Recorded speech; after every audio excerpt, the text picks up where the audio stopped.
भालाओं से लड़े, यहां तक कि एटम की शक्ति का भी सामना करा, जख्मी हो गए बुरी तरह से, वो बेहोश हो गए, लेकिन अगले दिन तलवार लेके फिर लड़ रहे। कैसे? महाभारत का पढ़ के देखो, कितनी बड़ी साइंस थी तब। एक स्नेह लेप नाम था। कितना भी बड़ा जख्म हो, स्नेह लेप, कितना भी बड़ा जख्म, रात को लुगदी बना के भर देते थे, सुबह तक जख्म भर जाता था। क्या था वो? इंडिया में था। आप मर्रम देते रहते हैं कि झरीट 10 दिन तक ठीक नहीं होती, दे तेरे की ये ट्यूब लगा ले, वो ट्यूब लगा ले, ज्यादा है तो 2 इंजेक्शन चढ़ा ले। लो जी, जो इंजेक्शन से डरता वो बेचारा पहले ही नहीं आता, यार 10 दिन ठीक है अपने को। तो हम जरूर चाहेंगे कि आप जो कर सकते हो रिसर्च, वो जरूर करें। जरूर स्टेम सेल आपने ढूंढ लिए हैं, ये उसकी तरफ पहला कदम है। हमारे अकॉर्डिंग ईश्वर ने जो दिखाया, ये पहला कदम है डीएनए की तरफ। अगर आप बढ़ोगे तो स्टेम सेल अच्छी चीज है, बहुत पावर है, बहुत शक्ति है, थोड़े में बहुत कुछ है। गागर में सागर कहीं तो गलत नहीं, लेकिन अभी डीएनए वाली चीज से आप बहुत दूर हैं। कहीं ना कहीं इस पे रिसर्च हो रही होगी, लेकिन उनको रोका जाएगा। पता है आपको क्यों? अगर डायरेक्ट डीएनए ठीक करने लगे डॉक्टर, तो फैक्ट्रियां सारी दवाई की बंद। जरा सोचिए कितना बड़ा मक्कड़ जाल है, और वो बंद क्यों करने देंगे? पर ये हो सकता है हम हमारे देश के, विदेश के जो भी साइंटिस्ट हैं, जो इंसानियत का भला चाहते हैं, हाथ जोड़ के जरूर गुजारिश करेंगे कि वो डीएनए की तरफ कदम जरूर बढ़ाएं। अरे गरीब से गरीब, अमीर से अमीर, हर इंसान सुखी हो जाएगा। ईश्वर ने समय लिख दिया, वो तो भोगना है, लेकिन क्यों ना तंदुरुस्ती से भोगा जाए। ये पॉसिबल है। डीएनए से ही आदमी का वजन कम हो, ज्यादा हो, कुछ भी किया जा सकता है, कुछ भी। तो ये राम नाम में ही है सब कुछ। कोई समय ऐसा था जब राम नाम का जाप करने वालों ने ये चीजें ढूंढ ली थी। मर्त प्राय लोगों को 1 सेकंड में जड़ी बूटी सुंघा के जिंदा कर ले देते थे, और मरने नहीं देते थे। आप क्या सोचते हैं? आईसीयू में जाते हैं, वहां कितनी नड़ियां लगी होती, नलकियां लगी होती। क्या आपको बताएं, उदाहरण दें, लक्ष्मण जी मूर्छित हो गए थे, कोमा में चले गए थे, और ये हो गया था कि वो मर्त प्राय हैं। लेकिन कहते हैं उस वैद्य ने टाइम दे दिया, इतनी देर मैं इसकी बॉडी से प्राण नहीं निकलने दूंगा। उसने नहीं निकलने दिए। ये जड़ी बूटी ला दो, मैं पल में होश में ला दूंगा। वो जड़ी बूटी हनुमान जी लेके आए, और पल में होश में लक्ष्मण जी ऐसे बैठ गए विदाउट एनी वीकनेस, कि जैसे कुछ हुआ ही नहीं। क्या आज हम नहीं कर सकते वो चीजें? आप कहो जी रामायण तो होती नहीं थी, महाभारत होती नहीं थी, कल को आप कहोगे चंद्रमा नहीं होता था, सूरज नहीं होता था, आपका क्या कहना? क्यों? आप कहोगे कल पैदा हुआ है, जब आप जन्मे तभी चंद्रमा जन्मा, उससे पहले तो नहीं जन्मा आपके लिए। तो ये फजूल की बातें हैं। हम गारंटी देते हैं महाभारत भी हुआ और रामायण काल भी था, हम गारंटी देते हैं इस बात की।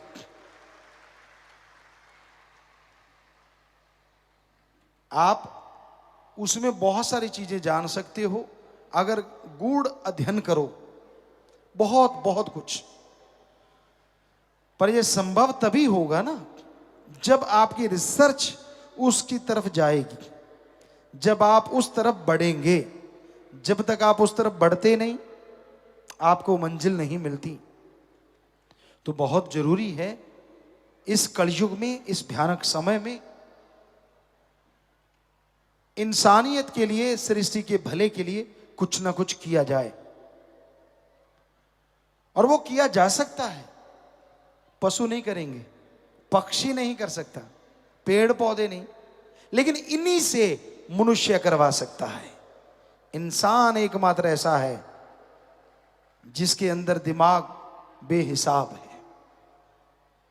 हाथी के सूंड से कम ताकत है इंसान में, पर उसके सिर पे बैठ के यहां मर्जी लेके चला जाता है।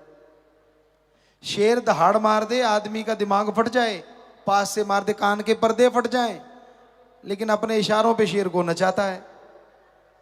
और क्या क्या उदाहरण दें आपको, क्या नहीं करता इंसान का दिमाग, और वो भी 10 से 15% की रेंज में, और कहीं 50% तक चले जाओ तो पता नहीं क्या से क्या हो जाए।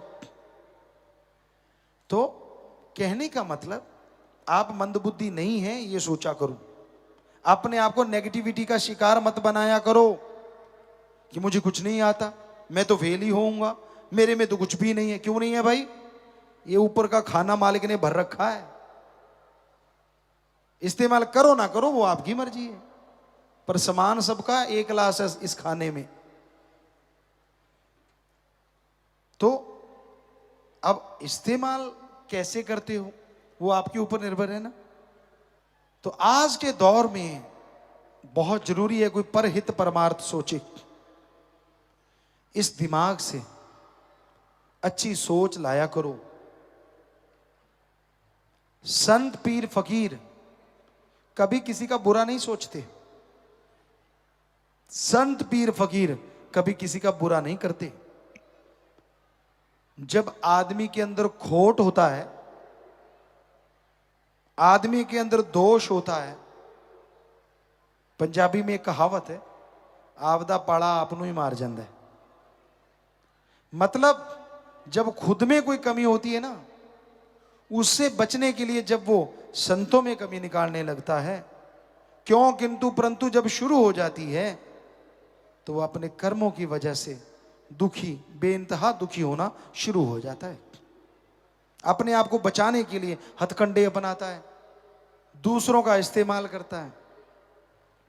पर क्या आप जानते हैं कोई ऐसा भी है जो आपके दिमाग की बात आने से पहले पढ़ लेता है, जो बोलने से पहले जानता है आप क्या बोलोगे, और जो वीडियो बना रहा है आपकी लाइव कि हाँ ये बंदा ये कर रहा है, जो करता है सो भरता है।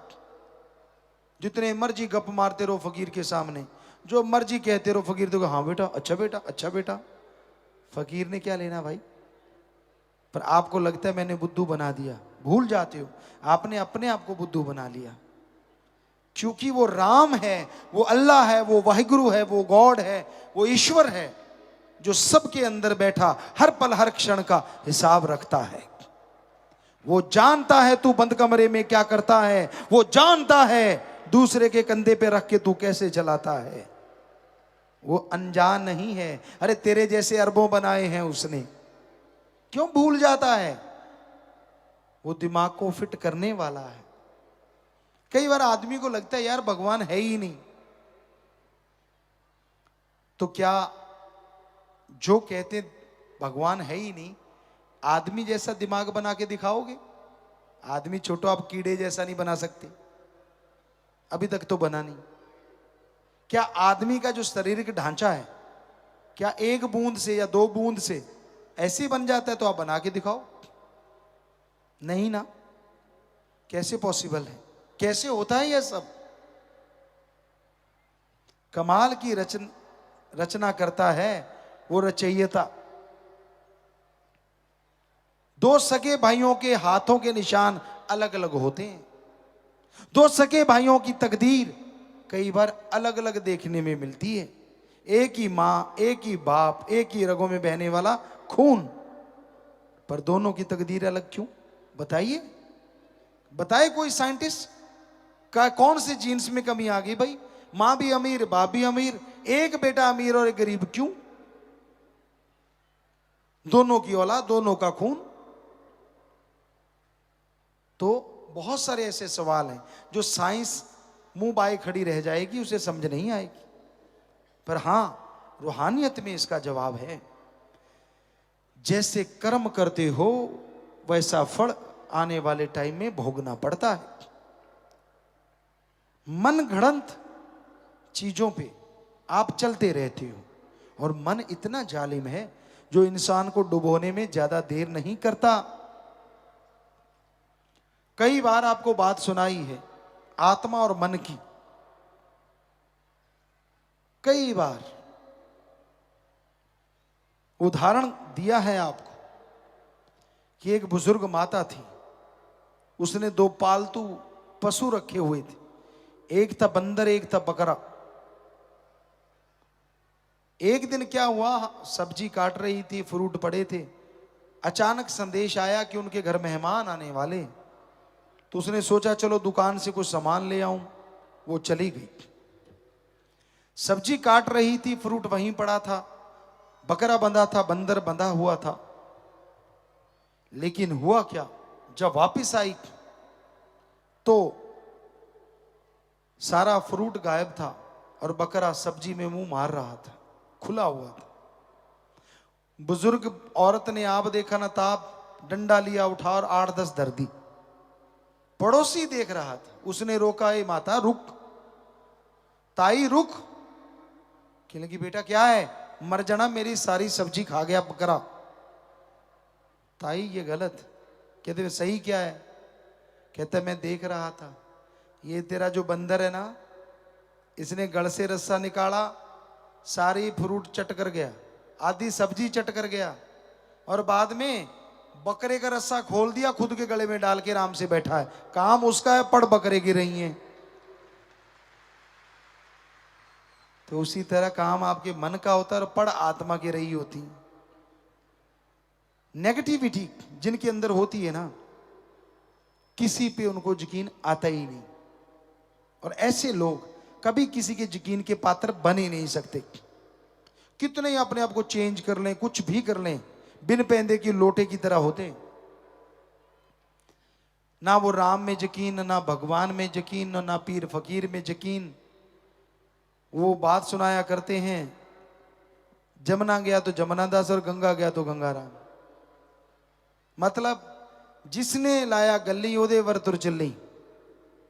अजीबो गरीब बातें हम देखते रहते, चुप रहते हैं, मुस्कुराते रहते हैं, मालिक से दुआ करते रहते हैं सबको सद्बुद्धि बख्शे। लोगों को अपना सिक्का चलाना होता है। जब लगा कि सिक्का नहीं चला तो गड़बड़, और चल गया तो खोटा भी अच्छा। तो राम का नाम इस कलयुग में अति जरूरी है। ओम हरि अल्लाह वाहिगुरु के नाम के बिना आपको सद्बुद्धि नहीं आएगी। आप दूसरों के भले की तो छोड़ो, अपना भी भला नहीं कर पाओगे। राम नाम का सुमरन करना पड़ेगा, भक्ति करनी पड़ेगी। 15 मिनट करो, आधा घंटा करो, वो आपकी मर्जी, पर करो। उससे आपको सही रास्ता मिलेगा, उसी से आप परम पिता परमात्मा की खुशियां हासिल कर पाएंगे। और राम का नाम लेना कितना आसान है। आपको लगता है कि नहीं, पर है आसान। साईं मस्ताना जी, शास्त्रनाम जी दाता ने सिर्फ 3 ही शब्द बना दिए, और अगर एक ग्रंथ दिया होता तो क्या करते आप? अब 3 शब्द भी आप जाप नहीं करना चाहते। कई लोग बड़ा अजीबोगरीब जवाब देते हैं, गुरुजी टाइम नहीं लगता। कमाल है यार, पोटी नहीं जाता क्या? जाता है। आजकल के बच्चे तो आधा घंटा फोन पे मत्था मार के निकाल के आते हैं। उसकी जगह फोन ना ले, राम का नाम जपता रहे, उधर भी काम और उधर भी काम, क्या पता कब मिल जाए राम। पर ना जी, बता कौन सा तेरा काम छुड़वाया? गाड़ी चला रहा है, चलाता जा, हाथों से गाड़ी चला, पैरों से क्लच ब्रेक रेस दबा, और जीवा को अल्लाह वाहिगुरु यार के साथ लगा। बता क्या काम छुड़वाया तेरा? तेरी गाड़ी भी जा रही है और उधर वाली गाड़ी भी जा रही है, क्या पता कौन सी गाड़ी कहां पहुंच जाए।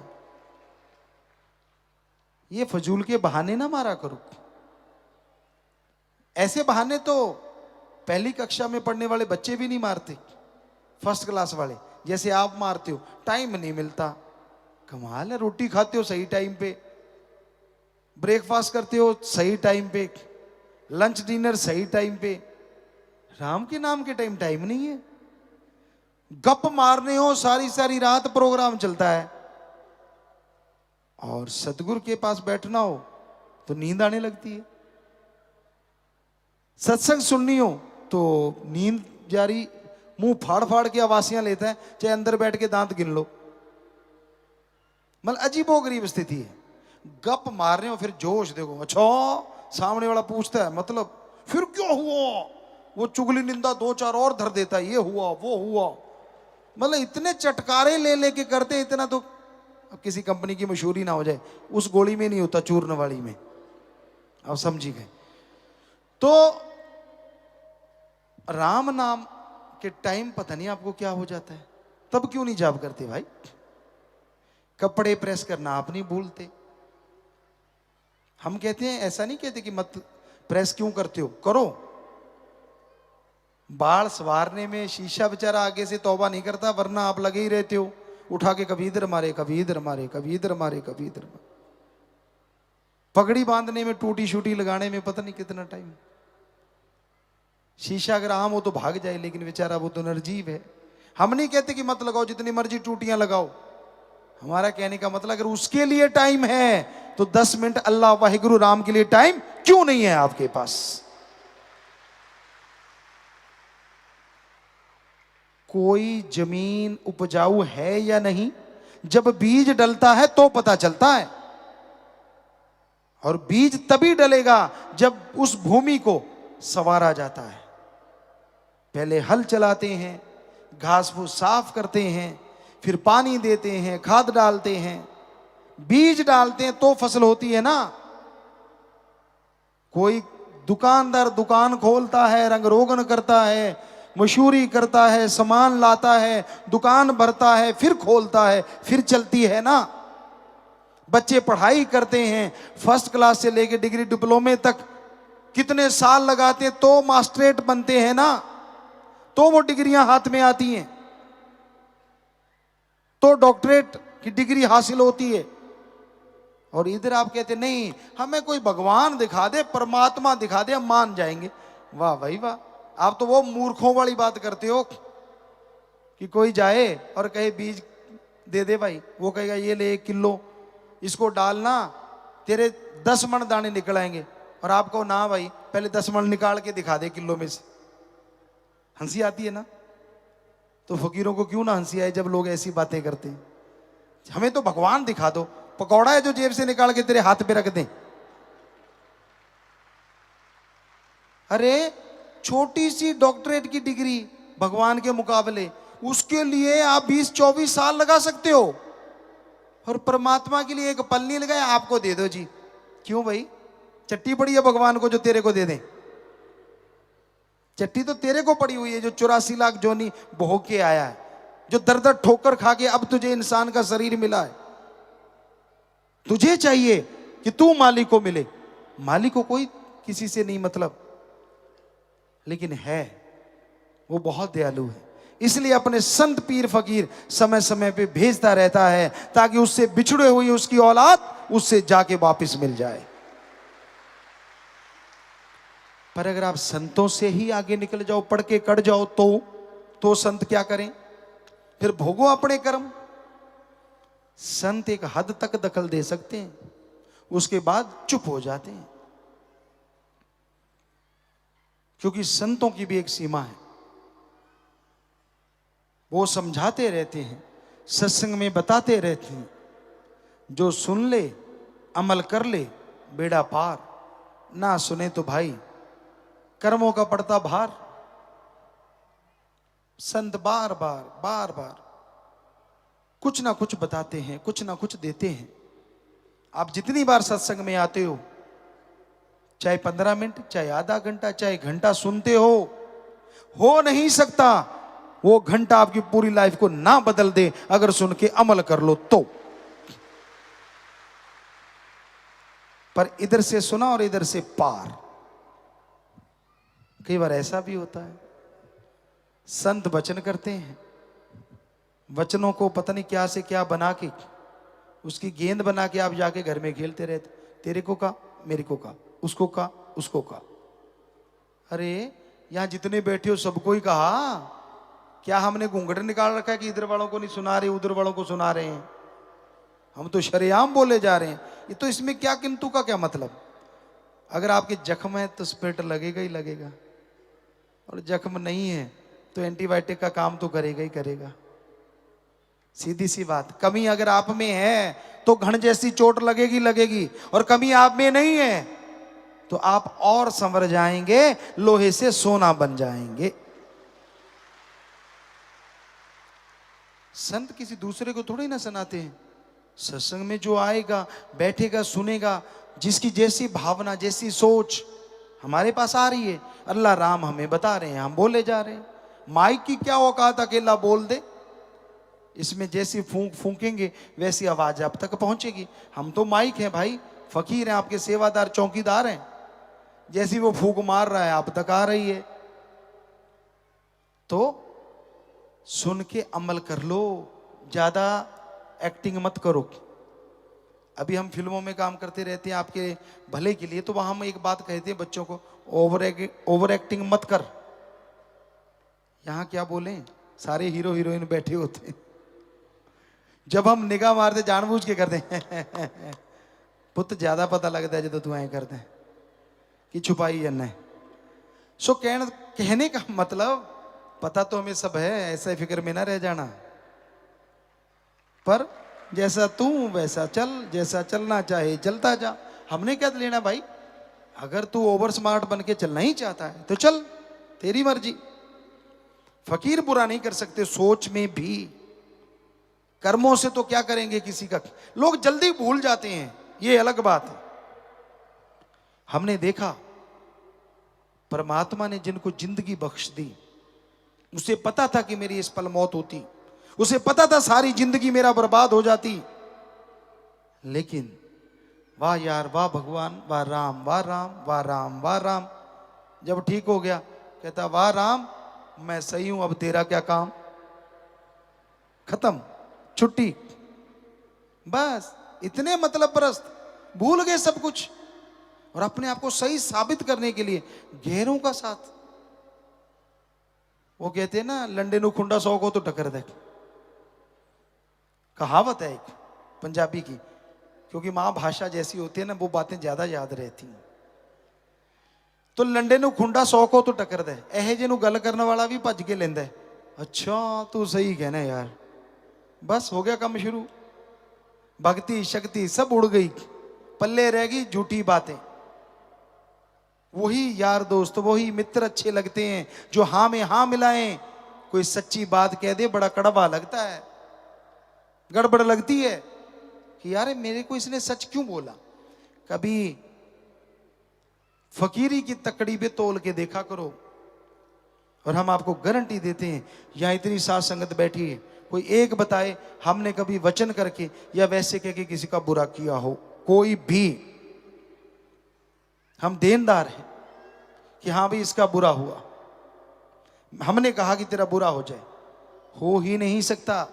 हाँ गुस्से में जरूर बोले होंगे किसी ना किसी को, और वो राम अल्लाह वाहिगुरु जानता है उस गुस्से में क्या पता आपका पहाड़ कब राई बन गया, ये राम जाने। कैसे फिल्म दिखाएं आपको, कैसे कर्म काटते हैं वो भगवान, कैसे राम का नाम जपने वालों की सहायता करते हैं राम। देखना चाहते हो तो घंटा सुबह शाम सिमरण करो, सच का सच और झूठ का झूठ सामने होगा, दूध का दूध पानी का पानी। पर यह संभव तभी है ना जब सुमरण करो। आप तो ऐसे बंदों के साथ बातें करते हो जो ना सुमरण करते हैं, ना भक्ति करते हैं, ना सेवा। वो कहते हैं ना, एक कहावत है, आप डुबेंदे बामणा जजमान भी डूबे। ऐसे लोगों से बात करोगे तो भक्ति कहां से खिलेगी।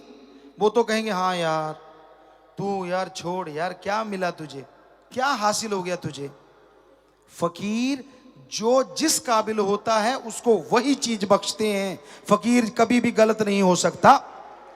उनको गलत कहने वाले के कर्म बुरे आ जाते हैं, शायद इसलिए वो बोलते रहते हैं। हम नहीं चाहते भगवान किसी का बुरा करे, सबका भला करे, सबका फायदा हो। ऐसा कहने वाले भी मालिक की दरगाह में बख्शे जाएं, यही मालिक से दुआ कर सकते हैं, बाकी उसकी मर्जी। फकीर गलत करता है। कईयों ने मस्ताना जी के टाइम बोला, फिर परमपिता शास्त्र राम जी महाराज है उसके टाइम बोला, आजकल भी लोग बोलते रहते हैं। ये तो चलती रहती है निंदा चुगली। लेकिन सोचा करो, फकीर गलत क्यों करेगा भाई, क्या उसने पहले गलत किया।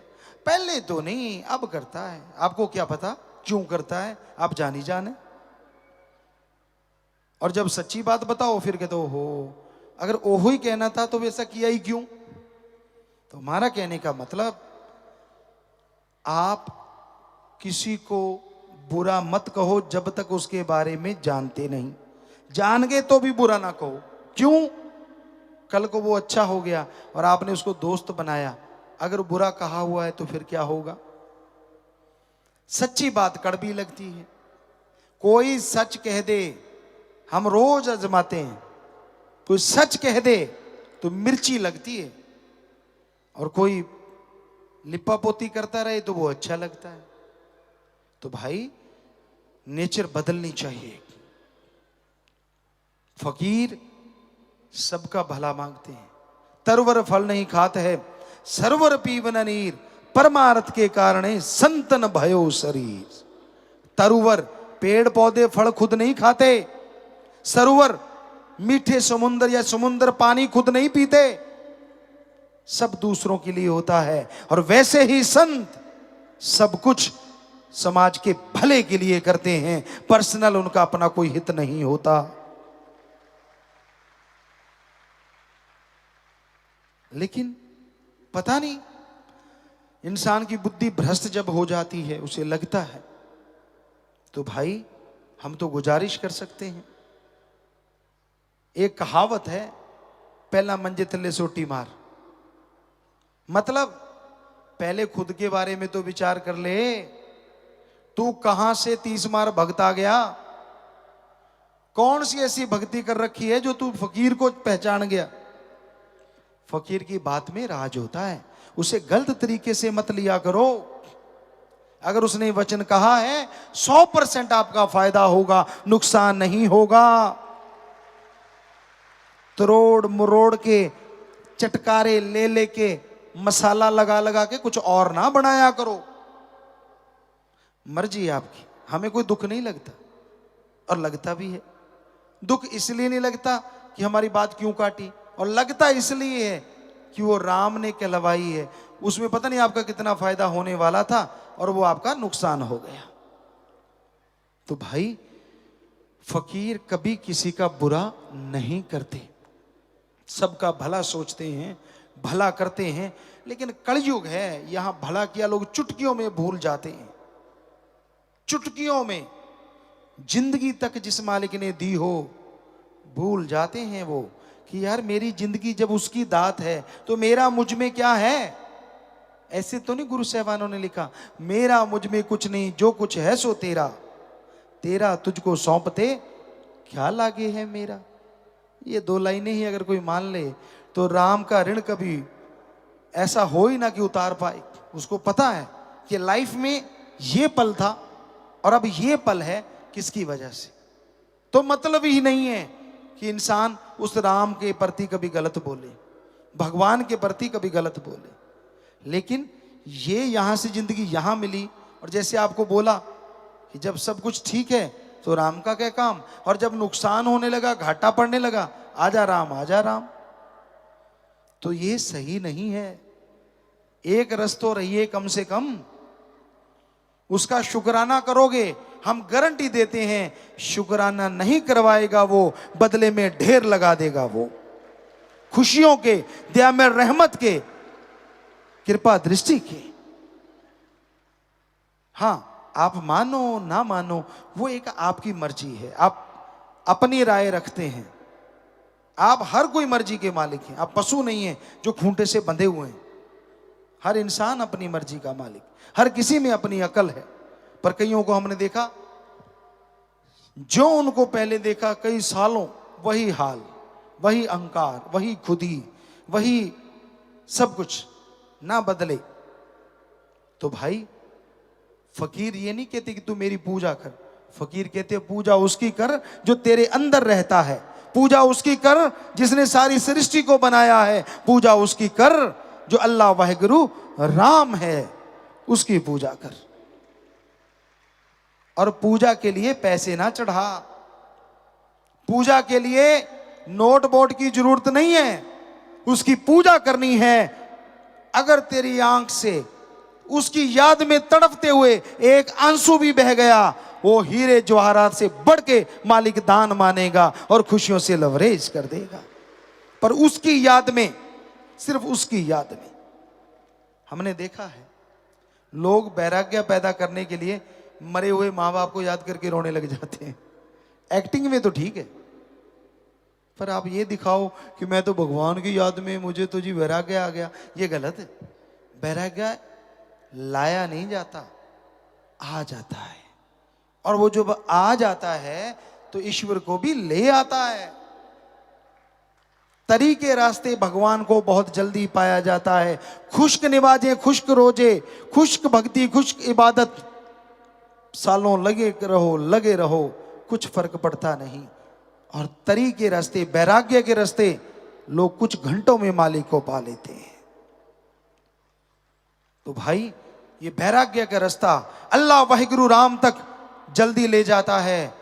लेकिन भाग्यशाली जीव होता है जिसकी आंखों से दो बूंदें वाहिगुरु के लिए, राम के लिए गिरती हैं। बेटा नहीं हुआ, आंसू।